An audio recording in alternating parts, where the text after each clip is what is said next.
Ready, start. All the honorable members have been supplied with copies of this declaration, and so I shall not read it over again.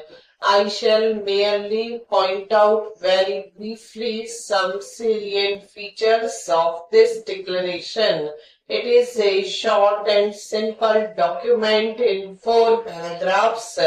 The first paragraph, it will be noticed, deals with the present position in law. It refers to the British Commonwealth of Nations and to the fact that the people in this Commonwealth owe a common allegiance to the Crown.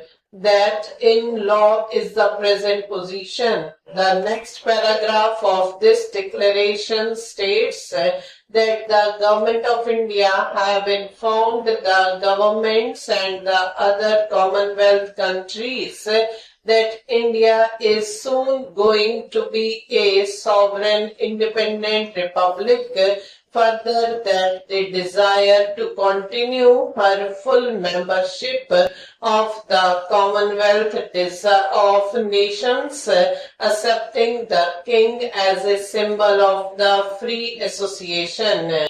The third paragraph says that the other Commonwealth countries accept this, and the fourth paragraph ends by saying that all these countries remain united as free and equal members of the Commonwealth of Nations. You will notice that while in the first paragraph this is referred to as the British Commonwealth of Nations, in the subsequent paragraph it is referred to only as the Commonwealth of Nations. Further, you will notice that while in the first paragraph there is the question of allegiance to the Crown, which exists at present, this question does not arise later because India, by becoming a republic, goes outside the Crown area completely. There is a reference in connection with the Commonwealth to the King as the symbol of that association.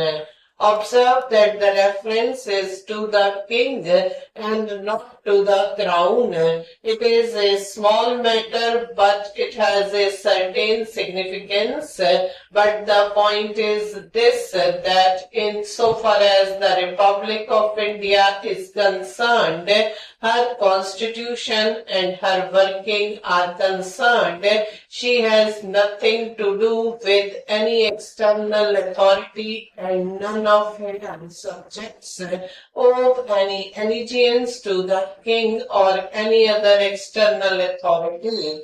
The Republic may agree to associate itself with certain other countries that happen to be monarchies or whatever they choose to be. This declaration states that this new Republic of India, completely sovereign and owing no allegiance to the King as the other Commonwealth countries do owe, will be a full member of the Commonwealth.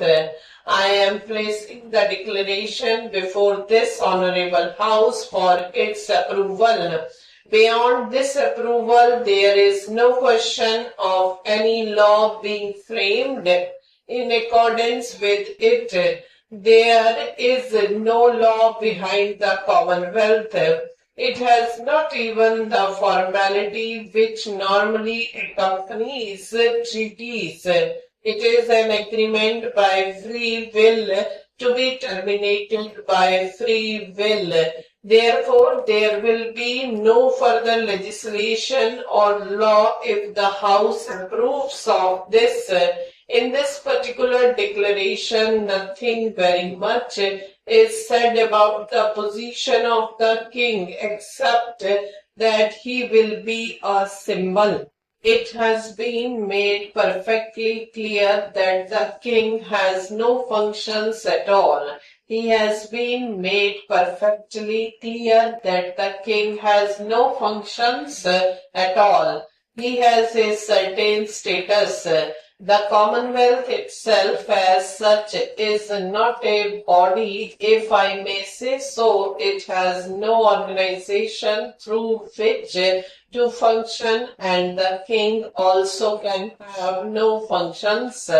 Now some consequences flow from this, apart from certain friendly approaches to one another, apart from a desire to cooperate, which will always be conditioned by each party deciding on the measure of cooperation and following its own policy. There is no obligation.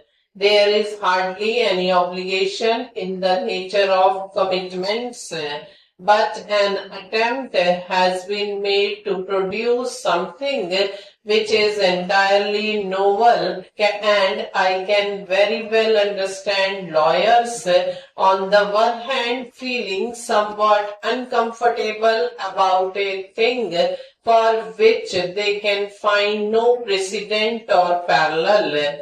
There may also be others who feel that behind this there may be something which they cannot quite understand, something risky, something dangerous, because the thing is so simple on the face of it. That kind of difficulty may arise in people's minds.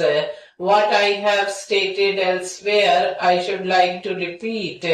There is absolutely nothing behind this except what is placed before this house. I might clear up one or two matters which are not mentioned in his declaration. One of these, as I have said, is that the king has no functions at all. This was cleared up in the course of our proceedings. It has no doubt been recorded in the minutes of the conference in London. Another point was that one of the objects of this kind of Commonwealth Association is now to create a status which is something between being completely foreign and being of one nationality. Obviously, the Commonwealth countries belong to different nations. They are different nationalities. Normally, either you have a common nationality or you are foreign. There is no intermediate stage. Up till now, in this Commonwealth or the British Commonwealth of Nations, there is a binding link which was allegiance to the king. Stop.